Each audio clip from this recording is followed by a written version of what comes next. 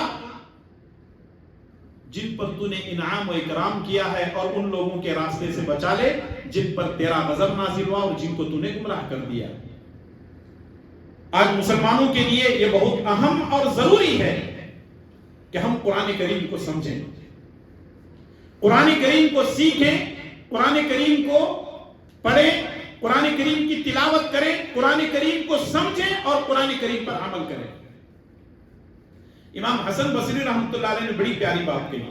امام حسن بصری رحمۃ اللہ علیہ فرماتے ہیں کہ اللہ تبارک و تعالی نے مسلمانوں کو یہ حکم دیا کہ قرآن پر عمل کرو.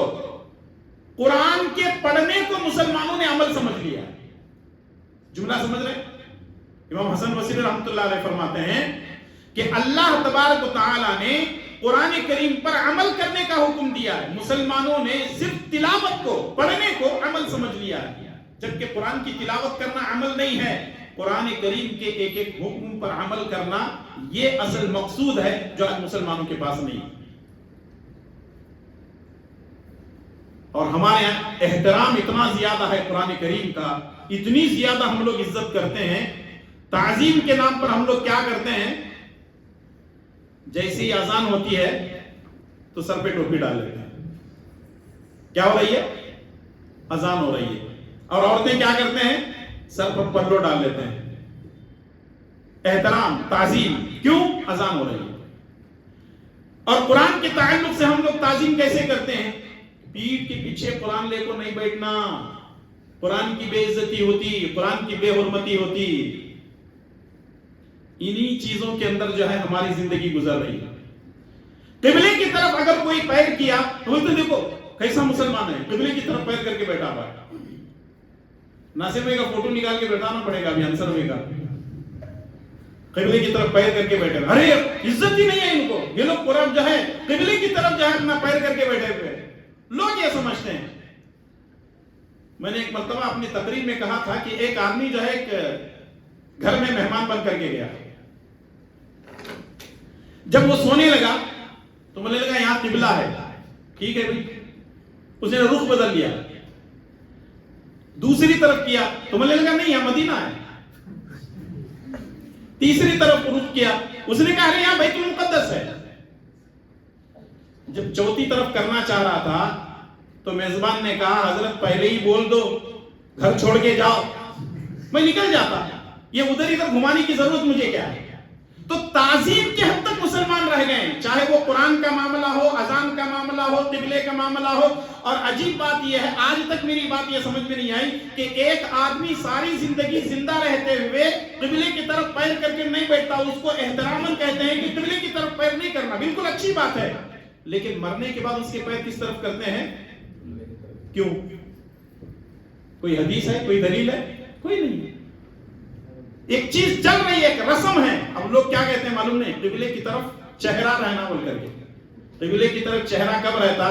جیسے قبر میں ہم لوگ اتارتے ہیں تو اس کے گردن کے پاس, اس کی پیٹھ کے پاس جو ہے ڈھیلے دیتے ہیں. کیوں؟ اس کا چہرہ قبلے کی طرف رہنا. وہ ہے پیر جو ہے قبلے کی طرف کر کے یہ سمجھتے ہیں کہ چہرہ قبلے کی طرف ہے. یہ لاجک آج تک سمجھ میں نہیں آئی. تو اچھا قیامت کے دن اٹھتے وقت ٹھیک ہے، وہ قبر میں جو اتار رہے ہیں وہ تو ٹھیک ہے، لیکن یہاں دفن کرنے سے پہلے جو گھروں میں سلاتے ہیں اس کی بات کر رہا ہوں، قبلے کی طرف جو ہے رخ کر کے سلاتے ہیں۔ تو بتانے کا مقصد صرف اور صرف یہ ہے کہ اس طریقے کی چیزیں صرف تعظیم کا مسئلہ ہو رہا ہے، صرف تعظیم کا مسئلہ۔ اور قرآن ابھی رمضان میں تو ماشاءاللہ پڑھا جا رہا ہے، سمجھا تو نہیں جا رہا ہے، قرآن صرف پڑھا جا رہا ہے، لیکن جیسے ہی رمضان ختم ہوگا اٹھا کر کے اتنے اوپر رکھ دیں گے اس کو، کسی کا ہاتھ بھی نہیں جانا۔ کیوں؟ تعظیم، باقاعدہ مخمل کے کپڑے میں لپٹ کر کے رکھتے ہیں اس کو۔ میں آخری بات کہتے ہوئے اپنی بات کو ختم کرنے جا رہا ہوں، وہ یہ ہے آپ کی بستی میں ہر جگہ بورڈ لگے ہوئے ہیں، آپ نے غور نہیں کیا ہے تو جا کر کے کل تھوڑا سا ایک سروے کرے شہر شیموگا کا، ہر جگہ بورڈ کیا لگے ہوئے ہیں؟ شبینہ نماز۔ پتہ نہیں بیچاری کہاں بھاگ کو گئی تھی، ان کے ہاتھ کو مل گئی۔ اصل میں شبینہ کہتے ہیں رات میں پڑھی جانے والی نماز کو، شب کہتے ہیں، شب سے رات، اسی سے شبینہ آئی ہے، میں مذاق میں بتا رہا تھا آپ لوگوں کو۔ یہ جو شبینہ نماز ہے کبھی ایک ہی رات میں پڑھ لیتے ہیں، کبھی 2 راتوں میں، کبھی 3 راتوں میں۔ حافظ صاحب کو پیسے مل جاتے ہیں، مالداروں کو ایک رات میں قرآن سنانے والا مل جاتا ہے۔ بڑی مشکل سے ایک رات جو ہے یہ لوگ قرآن کریم کو سنتے ہیں، حافظ صاحب کا جیب گرم ہو گیا، اور پیچھے جو مالدار ہیں، جو لوگ پیسے والے ہیں، وہ یہ سمجھتے ہیں اے ہم لوگ پورا قرآن سن لیے۔ کیا کمال کی!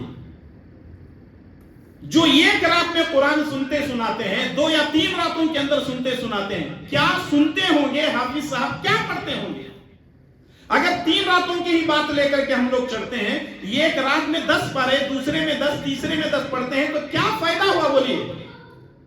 قرآن صرف سننے کے لیے نہیں آیا ہے، قرآن صرف تعظیم کرنے کے لیے نہیں آیا ہے، قرآن صرف احترام کرنے کے لیے نہیں آیا ہے، قرآن یہ مذاق بنانے کے لیے، بیچنے کے لیے نہیں آیا ہے۔ قرآن کریم آیا ہے پڑھنے، سیکھنے، غور و فکر کرنے اور اس پر عمل کرنے کے لیے اللہ تبارک و تعالیٰ نے نازل کیا۔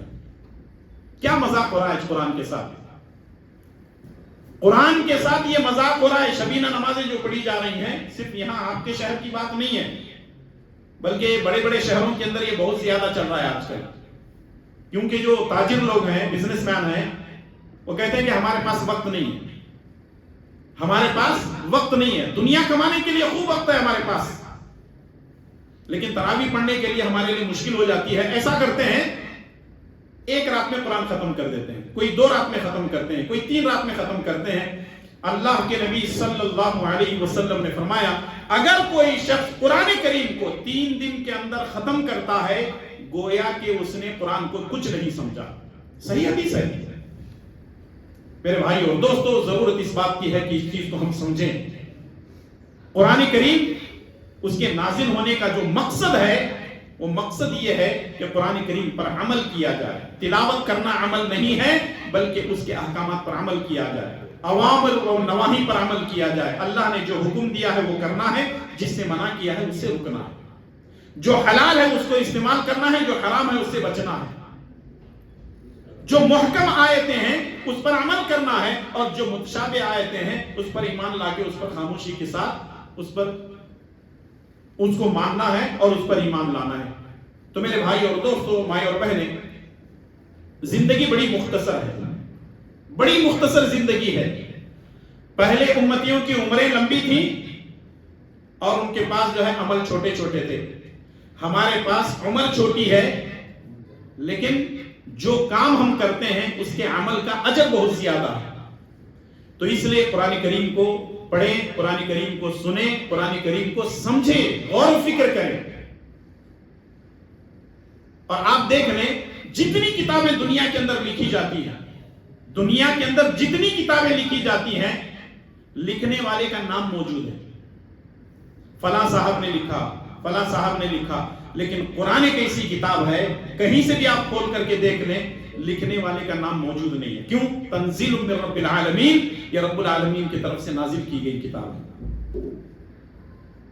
اللہ کا بڑا فضل و کرم ہے، کہ ہم بڑے اطمینان اور سکون کے ساتھ ہمارے حافظ آزاد صاحب کے ذریعے سے قرآن کریم کو سن رہے ہیں.